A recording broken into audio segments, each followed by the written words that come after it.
Welcome to Hood Champion Boxing and Sports. In boxing, you find a way to win or you find a way to lose. Boots and his future. That's what we really should be talking about. What's Jaron Boots Ennis going to do after the Chikadzian fight? Let me tell you something. I understand Eddie Hearn wanting to pinch pennies, wanting to get the biggest fight for the least amount of money. That shit ain't going to happen. Eddie Hearn has kind of put himself into a corner where he's come out here and bragged about, don't hate the player, baby, hate the game. Don't hate the player, baby, hate the game. When he came out here and bust on the scene with that $1 billion, you remember that? And totally took it to the stupid. Anyway, everybody sees Eddie Hearn as the quote-unquote money man. So when it comes to making a fight with an Eddie Hearn fighter, these other fighters want money. And Eddie Hearn doesn't want to do that anymore because that big pot of money dried up. And that sucks for Jaron Boots Ennis. Because I just don't think he's going to get another shot. I hope so, but I just don't think he's going to get another shot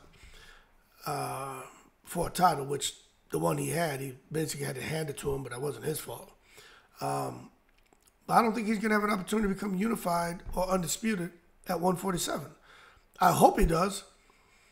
But, man, I think after this Chikadzian fight, Eddie Hearn's going to have to figure out, do we bubble you up to 154 without cleaning 147? And now we run the risk of you fighting a guy like Murtazaliev, goddamn Fundora, Madrimov, put you in there with a Bohachuk. You got Crawford up there. You got Tim Tszyu, Lubin. You got some guys at 154 who are getting busy. Jamel Charlo seems to be back. You know, he's still showing he's got a pulse. Could be fighting. But the bottom line is,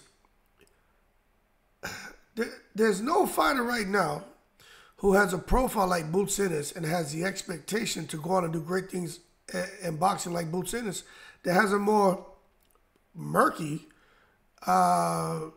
future. Like, you really can't sit here and say what's going to happen next with Jaron Boots Ennis. One thing I can say is he'll probably be in a holding pattern and be inactive. The only way Eddie Hearn's going to keep him active is to come out the pocket and pay these fighters. He's going to have to overpay them. And when I mean overpay them, I don't mean give them 10, 15 million. No. Overpay them means give them more than what Eddie Hearn feels they're worth. I understand profile, social media following, the last 3 fight purses, live gates. I understand how they sit here and try to figure out fight purses. I get it. But no matter what he comes up with, he's probably going to need to throw another $1 million on top to get Jaron Boots Ennis the opportunities to become unified and possibly undisputed. If not, you bubble him up to 154. They got some killers up there. Now, can Jaron Boots Ennis handle himself up there? It looks like he can, but we don't know that. Anyway, Eddie Hearn got to rethink about Jaron Boots Ennis in his future because I just don't think it makes any sense for Jaron Boots Ennis to possibly give up his belt at 147 because Eddie Hearn doesn't want to pay the other champions the money that he needs to get Boots to fight. And Boots drops his belt at 147 without unifying, at least unifying, and then goes to 154 fighting these serious-ass threats who don't even have titles. It doesn't make sense to me. Anyway, if he was going to go up to 154 and fight somebody, if you ask me, a hood champion, what's the crystal balls predict? I'd say Virgil Ortiz. Put him in a Virgil. I just don't think Virgil Ortiz is all that anymore. That's my opinion, but I think he beats the shit out of Virgil Ortiz. But Virgil Ortiz will fight you, but he ain't the same. But we're going to find out, man, just if in his decision to sign with Matchroom, if that was the right thing. Because I don't even know if it's helped him increase his profile, globally yet. Eddie Hearn is talking. When Eddie Hearn gets a chance to talk about him, he talks about him, but I don't know if by Boots being with Eddie Hearn, if it's opened the doors to fighting in the UK or fighting in Saudi, fighting, internationally, anything outside of Philly. I don't know if that's what's happened. But I tell you what, the reality is Eddie Hearn has no welterweights for Jaron Boots Ennis to do that.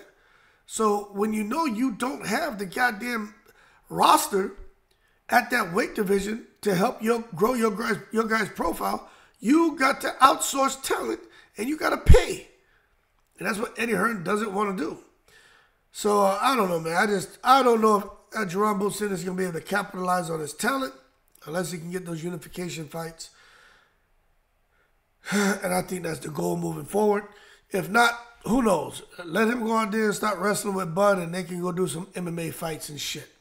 Anyway, keep cool. Eddie Hearn, you got to pay the cha-ching ching so Boots can put on the ba-bing bings in the ring in the breeze.